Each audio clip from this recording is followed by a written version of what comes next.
What's going on, everybody? Welcome to GmiasWorld, and today what we're going to be talking about is the free 800 training points that you're going to get when you get to a level 53.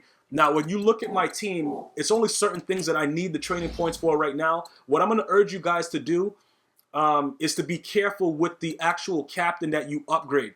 I'm going to show you some things with Jerry Rice real quick, and pretty much he's been dropping the ball a lot. I don't know if EA has tweaked whatever is going on with him or whatever, but he has a 93 catching. So he's above the threshold of catching. I forgot, if you want to make sure it's certain of a catch, what did they say, 90 and above or something like that?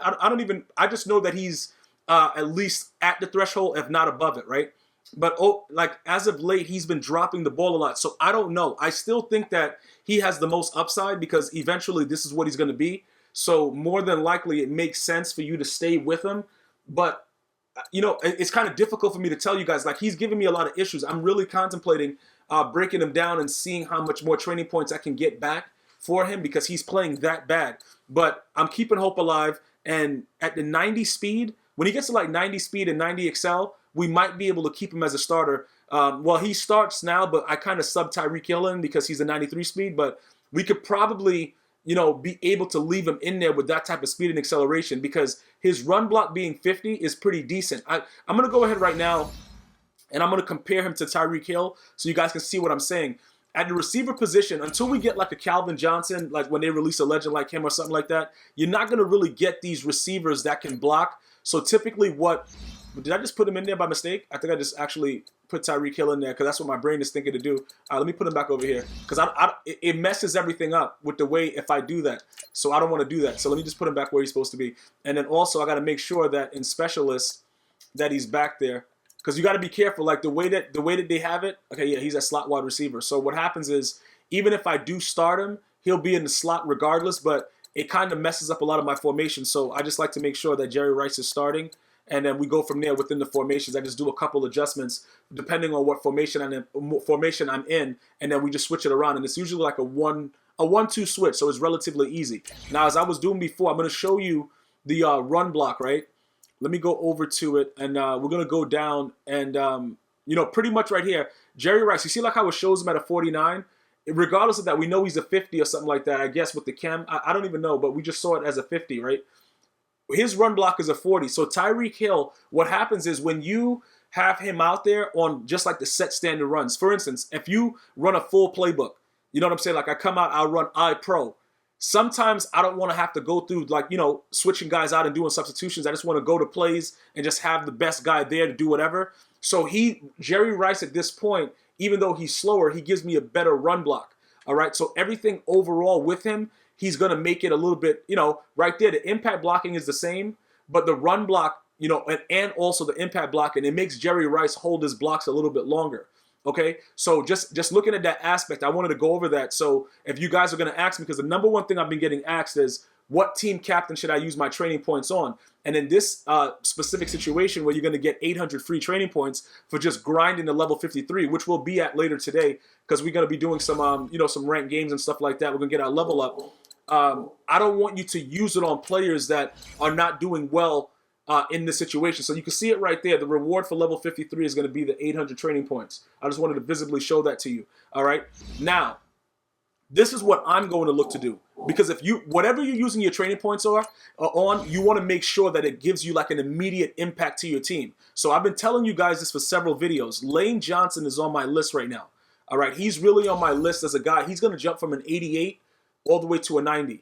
Okay, and he's getting a lot of +1s, and he gets a +2 for run block and all that stuff. But what happens is the chem that I'm using with power run with him is going to make it even that much more glitchy. And then his lead block, you see what I'm saying? That's going to jump to that's going to be a 92 now.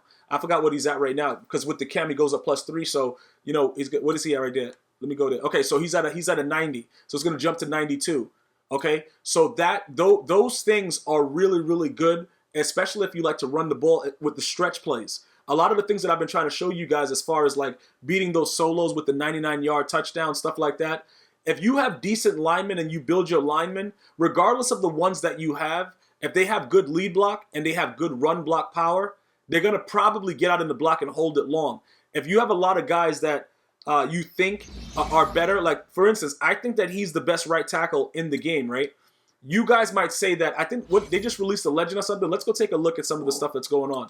Because if you're going to go the legend route, you're going to still need the training points. So regardless of the lineman that you have, if you're comfortable with it, don't worry about what I'm doing. I'm just telling you specific things that you need your right tackle, your left guard, your right guard, your center, and your left tackle to have.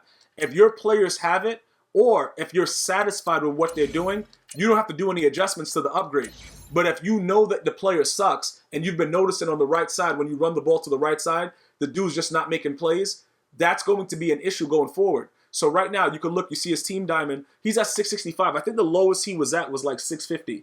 So he's not too far off from what it is, because this is what makes him max. Like, if his team diamond is definitely worth the coins. If I had to get a lineman that, I probably know would hold his value throughout the entirety of the year, it'll probably be Lane Johnson. All right, so right now with him doing what he's doing, and then you also have Darryl Williams. But see, with Darryl Williams, I think he was lacking in certain things. I don't remember why I rage sold him, but I didn't rage sell this version. I rage sold his elite, right? The regular elite. Let me go to his lead block. It was something going on with this guy. And I don't remember, was it because he was so slow? What is his speed? Yeah, he's a 57, yeah. And a lot of you guys are like, yeah, bro, why are you worried about the lineman's speed? All right, this is what happens, right? The speed thresholds for the wide receiver to the cornerback in Madden 19, that typically doesn't make any sense. You may notice that when you come out in some plays and you streak your players, they'll start wiggling around like idiots and never go around the corner. That has nothing to do with up front in the grid, you know what I'm saying, like in the trenches. In the trenches, if your guys have decent strength and speed, they latch onto a block and they get outside. For instance, if a lot of you guys play against Team Diamond, Jadeveon Clowney, right? You'll notice that whatever side Jadeveon Clowney is on, he's coming right in, right? He gets right off the block. He's probably one of the only guys that comes right in and block sheds instantly no matter what you're doing on any run play, all right? So when you think about it along those lines, what happens is this. You need someone that's fast enough. Okay, his impact blocking is low. Okay, impact blocking is low. And let me see what his lead block was. Okay, because I knew it was something wrong, but his impact block is what it is. That's low. You can't have, why is Lane Johnson not showing now? What? Did EA just not, they just don't want to show him? All right, there we go.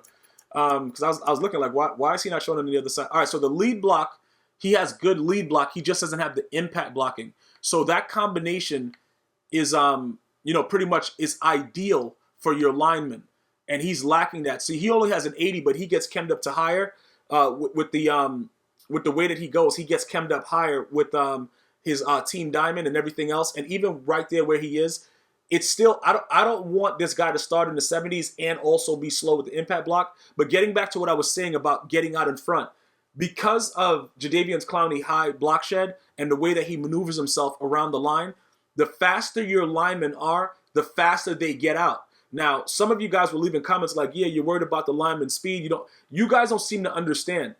Most of you guys that haven't played Madden in a long time, you guys don't really realize that over the last 3 or 4 years since 16, they've been adjusting the way that the game is played overall. So as they adjust, we have to also adjust, else you get left in the dust, which is why a lot of you guys go out and you get blown out in games and you're like, yo, what's going on? Why is my lineman doing this? Why is he doing that? The reason behind why Jason Kelce went up so much in price was simply because of that.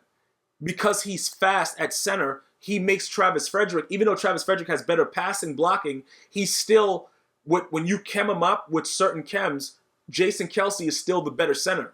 You see what I'm saying? Like, you have to understand the way. I'm going to show you something real quick. Let me go over to the center so we can find Jason Kelce. Where is he? He's going to be over here. No, hold up. Shouldn't he be over here? It's like one of the yeah. Okay, now look. You see like how his power up is really, really high? He's better than this guy, even though Travis Frederick has a really, really good overall pass blocking stats and everything else like that. He's slow, and also he doesn't some of his other stats with the run blocking and the lead block is nowhere near Jason Kelce's. So that's why he's going for so much coins, because he's faster and he has good run block, lead block, and with his passing stats, all you got to do, pretty much, you can chem him up and give him secure blocker or something like that. If you were worried about his pass blocking, but I have no issue with it, because all you got to do is ID the guy that you think is going to give the issue, and Jason Kelce is going to be right out there. And then in addition to that, when he's running out front, on a pitch play, if you run a stretch, dive, counter, a sweep, whatever you're doing, he's there faster. So that's just something that gets it gives you more opportunity for you to break a big run. You see what I'm saying? Like when I show you guys these one-play touchdowns and stuff, I try to encourage you to see exactly what I'm utilizing and what I'm doing exactly and how my linemen go into that. Because once you figure out that the speed does matter with the linemen, it makes your job a lot easier. Okay, so when you look at these grown men running around with 55 speed and 57, like how you a grown man walk, like people walk faster than that. That doesn't make any sense. Like what are you doing? But that's what they do. So ideally, what you're going to want to do is you're looking for that lead block, impact blocking and stuff like that. And then I have my chem with power run. So this is the reason why I think I'm going to use my 800 on, my right tackle who is, who right now is Lane Johnson. Because once I chem him up fully, I don't think I need to do much else. You see like how his price is going up? He was just $650. Okay, what is this? Oh, okay. I'm about to say, okay, $665. I told you guys he was $650 the last time I checked prior to today, but I had it switched from the highest to the lowest, so that's why it was like that. So his price is going to remain around this just because people know his speed and all of his other attributes contribute tremendously to the run game. All right. So if you're able to complete the set, as far as the Eagles Team Diamond set, you could get that for cheaper. That's what I would utilize it on. That's primarily what I'm looking to do. All right, because what I've noticed in this game is your O-line, even though for the most part, like when you run a regular run play, your guys won't react. It's usually the fullback that doesn't react. The O-line usually picks up the guys on run plays in front of them. On pass blitzing downs, sometimes they go dumb depending on if there's a combination of a loop blitz, contain, all that stuff. But for the most part, it's your fullback that misses blocks, right? Kyle doesn't usually miss a lot of them, but he misses some. My O-line is usually right out there. Look, this guy is the slowest guy that I have right now, but Bowles, Lane Johnson, and Kelsey are very, very fast. My core 3 guys that make it happen. At this time right now, the only Cowboy that I currently have is Zach Martin, and that's because he's, to me, is the best right guard available. He's like, I don't care about the other guy that just came out, the legend. This guy is, in my opinion, the best. So if you're looking to upgrade using your free training points, you're going to want to make sure that whoever you invest in, it makes sense for the longevity of your team. And Lane Johnson will. So when I put the 1100 on him, I'm going to be looking to invest in getting his team diamond so I'm not losing anything. Okay? If you guys go ahead and say like you got a bum running back or whatever, and you're just trying to upgrade, I don't want you guys going along wasting your training points because it's so valuable in the game and it really takes away from you enjoying the game because, to be honest, EA made it so that you can't really get the most out of your player without powering them up. All right? Defensively, if you have these guys, I've been seeing a lot of guys running around with Jalen Ramsey not fully powered up. I don't know what you guys are doing, but you need to get that done ASAP. Okay? Xavier Roads, same thing. These guys are glitchy powered up. Okay? Just take a look at real quick at what's going on. 97 man, 96 zone, like 94 play rec. It's ridiculous. Okay? It's ridiculous. So you're going to want to make sure that those things are happening. Okay? Keep that in your mind to know that these corners must be upgraded. They're not going to play the same, just base. So that's, other than my O-line, your corners should definitely be upgraded. If you want to wait it out on your D tackles and all that other stuff, that's fine. Corners, definitely. Free safety, strong safety, I would encourage it, but those guys are going to play well regardless because it all starts up front with the corners, all right? I would encourage you guys, if you do have an Anthony Barr, to upgrade him, but he's going to be gone very soon. Don't worry about him because he's getting hurdled by Josh Allen in real life, so I'm done with him, but that's neither here nor there. Ryan Chase is the MUT master. There's really nothing to talk about with that. Miles Jack is a Goonie. He's going to be my new user. So with your training points, you let me know what you plan on doing, okay? But I'm going to let you know again, when you start to invest, when they start taking stuff back, like if you try to refund it, you don't get anywhere near what you put in. So be very, very careful with your investments with training points. I want to thank you guys and girls for watching. You have a great one. Be sure to subscribe to GmiasWorld podcast for, weekly NFL recaps, and also GmiasWorld Gaming, where we do everything else other than Madden. And you should start to see a lot of uploads coming there very, very soon. Thank you for watching. One love.